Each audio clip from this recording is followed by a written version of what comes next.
welcome back to Niranthara Creations. ഇന്നത്തെ recipe ഉള്ളിവട. നമുക്ക് നോക്കാം എങ്ങനെ ഉള്ളിവട ഉണ്ടാക്കാന്നുള്ളത്. അപ്പോൾ റെസിപ്പി സ്റ്റാർട്ട് ചെയ്യുന്നതിൻ്റെ മുന്നേ എൻ്റെ വീഡിയോസ് ആദ്യമായിട്ട് കാണുന്നവർ ഒന്ന് ലൈക്ക് ചെയ്യുക, സബ്സ്ക്രൈബ് ചെയ്യുക, തൊട്ടടുത്തിട്ടുള്ള ആ ബെൽ ബട്ടൺ ഒന്ന് ഓൺ ചെയ്ത് വയ്ക്കാൻ മറക്കല്ലേ. ഞാനിവിടെ എടുത്തിട്ടുള്ളത് ഒരു 4 മീഡിയം സൈസ് സവാളയാണ്. അത് വളരെ കനം കുറച്ച് അരിഞ്ഞതാണിത്. എത്രത്തോളം കനം കുറച്ച് അരിയാമോ അത്ര അങ്ങനെ അരിഞ്ഞാൽ ടേസ്റ്റി ആയിരിക്കും. അതിന് പിന്നെ പച്ചമുളക് 3 നല്ല എരിവുള്ള പച്ചമുളക് നല്ല കനം കുറഞ്ഞരിഞ്ഞത് അത് ചേർക്കാം.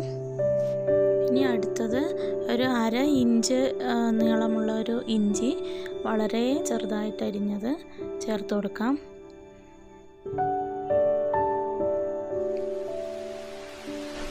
ഇനി കുറച്ച് കറിവേപ്പില ചെറുതായിട്ട് അരിഞ്ഞത്. ഇതിന് കണക്കൊന്നുമില്ല, നമ്മളുടെ ഇഷ്ടത്തിന് ചേർത്ത് കൊടുക്കാം. ആവശ്യത്തിന് ഉപ്പ്,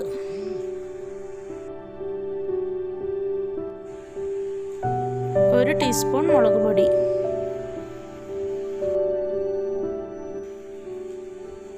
അര ടീസ്പൂൺ മഞ്ഞൾപ്പൊടി. ഞാനിവിടെ 1 കപ്പ് കടലമാവ് എടുത്തിട്ടുണ്ട്. ഇനിയിപ്പോൾ കടലമാവ് കൂടി പോവരുത്, സവാളയാണ് ഇതിൽ മുന്നിൽ നിൽക്കേണ്ടത്. അഥവാ കുറച്ച് കൂടിപ്പോയാൽ സവാള അരിഞ്ഞ് ചേർക്കണം. അധികം കടലമാവ് ആയിക്കഴിഞ്ഞാൽ അപ്പോൾ അതിൻ്റെ ടേസ്റ്റ് മാറിപ്പോവും. ഇനി കടലമാവ് എടുത്ത അതേ കപ്പിൽ 1/2 കപ്പ് മൈദ,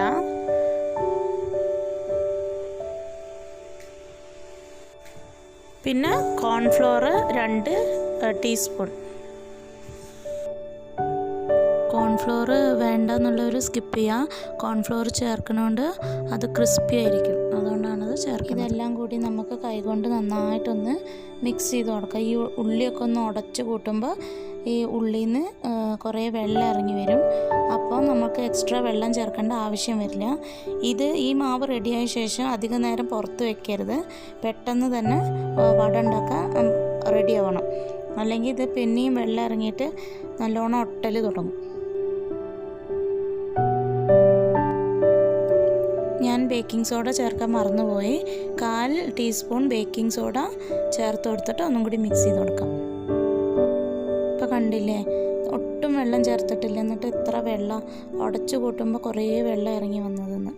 അപ്പോൾ ഇനി അധികം നേരം പുറത്ത് വയ്ക്കരുത്. ഇനി ഒരു പാൻ ചൂടാക്കിയിട്ട് കുറച്ച് സൺഫ്ലവർ ഓയിൽ ചൂടാക്കാം. എണ്ണ നന്നായി ചൂടായി വന്നിട്ടുണ്ട്. ഇനി കുറച്ച് എണ്ണ കയ്യിൽ തേച്ച ശേഷം ഇതുപോലെ വട ഏതെങ്കിലും ഷേപ്പിൽ ഉണ്ടാക്കാം. ഒട്ടലുള്ളതുകൊണ്ട് വലിയ ഷേപ്പൊന്നും കിട്ടില്ല. നമുക്ക് ഇതുപോലെ ഇട്ട് കൊടുക്കാം.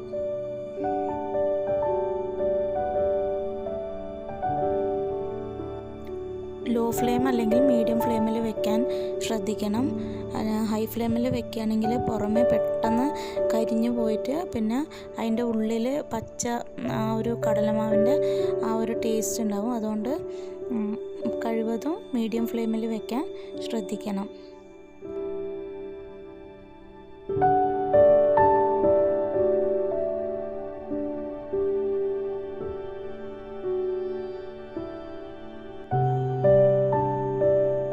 രണ്ട് 3 മിനിറ്റിന് ശേഷം ഇതൊന്ന് ഓരോന്നായിട്ട് ഒന്ന് മറിച്ചിട്ട് കൊടുക്കണം.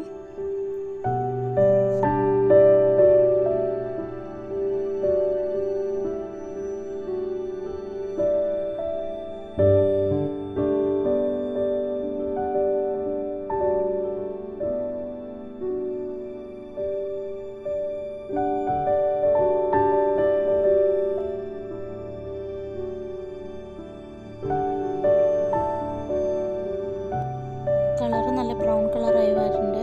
എല്ലാം ഒരേപോലെ ബ്രൗൺ കളറാകുമ്പോൾ നമുക്ക് കോരി മാറ്റാം.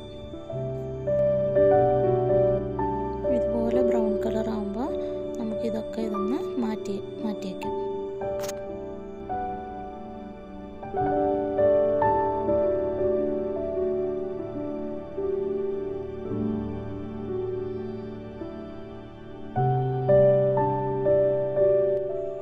ഇപ്പോൾ ഉള്ളിവട റെഡി ആയിട്ടുണ്ട്.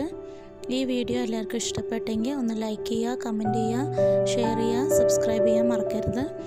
അപ്പോൾ ഇനി അടുത്ത വീഡിയോയിൽ കാണുന്നത് വരെ ബൈ.